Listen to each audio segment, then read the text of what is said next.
I think we have a lot of work to do still. And one of the things that came out when we just recently left Washington, there was a Four Corners agreement, Four Corners being the House and Senate Democratic and Republican leadership, made the decision to not extend the Farm Bill as it expired at the end of September, but really kick the can down the road until after this election. And so when I say we have more work to do, we need to get back to the table to get a bipartisan farm bill done. As you know, Stu, there was legislation that a farm bill that got out of our House committee. It was a hyper-partisan farm bill that I have some really big concerns around. I think it played favorites. I don't think the Illinois farmers that I represent were some of those favorites, which is why I ended up not supporting that bill as it was drafted in committee. We need a more equitable farm bill that I want to see supports our corn and soybean growers. But there were some also other troubling components to that bill as far as some very deep $3 billion worth of cuts to SNAP, conservation programs, which our farmers, as you know, take advantage of. We want to make sure those dollars are there for them to take advantage of them into the future. And we want to make sure that Secretary Vilsack, the USDA, has authority to respond to some of the crises that can happen on a farm. And so there was a combination of things that, for me, didn't allow me to support the bill in committee. But what I'm hoping is after the election, we'll all get back to the table. What are some of those priorities that you want to see? And I'm assuming that SNAP would be high on that priority list, because there are people that really depend upon food assistance. Yeah, that is one of the very important things. You know, when we're talking about how families are dealing with rising costs, rising grocery costs, that means that SNAP benefits, which really are very nominal, and SNAP benefits are only eligible for people that are working for the most part. And so I think providing a little extra assistance to making sure that children don't go to school hungry, that their parents can provide for them a good meal is something that's important, and some of the values that I think we all share. But beyond that, you know, one of the things I talked about was an equitable farm bill. I want to see crop insurance robustly supporting our corn and soybean growers. What we saw in the draft legislation were additional supports for ARC and PLC payments. Those disproportionately support our southern commodities, which are rice, cotton, and peanut farmers. Those are not the farmers in central Illinois. We know, for example, soybean growers have never been able to take advantage of PLC payments. So while PLC payments and ARC payments can get plussed up to help other farmers, I want to see crop insurance help our guys.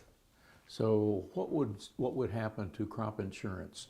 It's not going to really, you've got to change a whole lot of things before farmers get anything. Right. Yeah, we want to just make sure that that safety net is there, and that if there are further supports for crop insurance, that crop insurance is going to support all of our commodities and not pick favorites. Right now, what House Republicans have moved through committee is a geographic farm bill that heavily favors, I think, southern growers. And so I'd like to see us come back to the table after this election and make it a more equitable farm bill that supports our Midwestern farmers. That's something I'm going to be fighting for. But I will say there are some things, Stu, that we do agree on that are in that bill. One of them is doubling trade promotion programs. Trade is critically important for our agricultural economy here in the state of Illinois. When we realize that the #1 economic driver in our state is agriculture, trade is a very important component to that. So doubling our trade promotion programs through the USDA, that's something that was in the House version of the Farm Bill. I would very, very much support that. Something else I'd really support that was in this Farm Bill too, that was new, bipartisan support for supporting our specialty crops. You know, I talk a lot about corn and soybean, obviously our two largest commodities, but I also represent Collinsville, Illinois, which is, as you might know, Stu, the horseradish capital of the world. That's a specialty crop. With specialty crops, they don't get to take advantage of crop insurance. So what is their safety net? And so one of the things that the Farm Bill in the House version did was create a task force to really take a look at specialty crop growers, how we can support them. I support that. So there are some things, you know, agricultural research is another thing that's got a lot of bipartisan support. We've got great agricultural programs through the University of Illinois, through Richland Community College. Lincoln Land Community College in Springfield has a phenomenal agricultural program. Parkland Community College in Champaign. We need to be investing in agricultural research so we can maintain our competitive edge in innovation. And so that is something I agree on too. One of the things that you mentioned a while ago in dealing with conservation, there had been a lot of climate smart funds going toward conservation.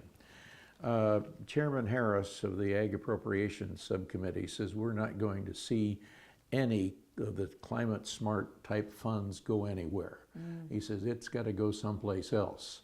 But can we come to some agreement where will farmers lose some of their climate smart money that they've become invested in? Stu, that is a really important point. Out of the Inflation Reduction Act, there were $14 billion worth of climate smart agricultural investments that we want, and I think there is bipartisan support to have that $14 billion move into the baseline of our Farm Bill, which is great. That means more money for conservation programs that I know Illinois growers take advantage of. But where the fight exists between House Democrats and Republicans is Democrats are saying, like myself, we want to make sure those conservation dollars stay in the Farm Bill for conservation. Republicans and some of my colleagues are saying they'd like some of that $14 billion to be siphoned off and used to support our southern commodities. Again, peanut, cotton, rice. You can see this trend, how this is happening. Those southern growers, again, that doesn't support my corn and soybean growers in the Midwest. I want to make sure we're protecting those conservation dollars. Why that's important is when you talk about biofuels, I'm a very big supporter of biofuels. I'm a supporter of sustainable aviation fuel. In order to unlock the potential of these new markets, sustainable aviation fuel in particular, the administration is saying we want to see farmers use climate smart conservation practices in order to take advantage of tax credits that will make sustainable aviation fuel possible. So we need those conservation dollars to really unlock other potential opportunities for our growers in the market. That's why I'm fighting so hard to protect those dollars for where their intended purposes were, which is for conservation practices.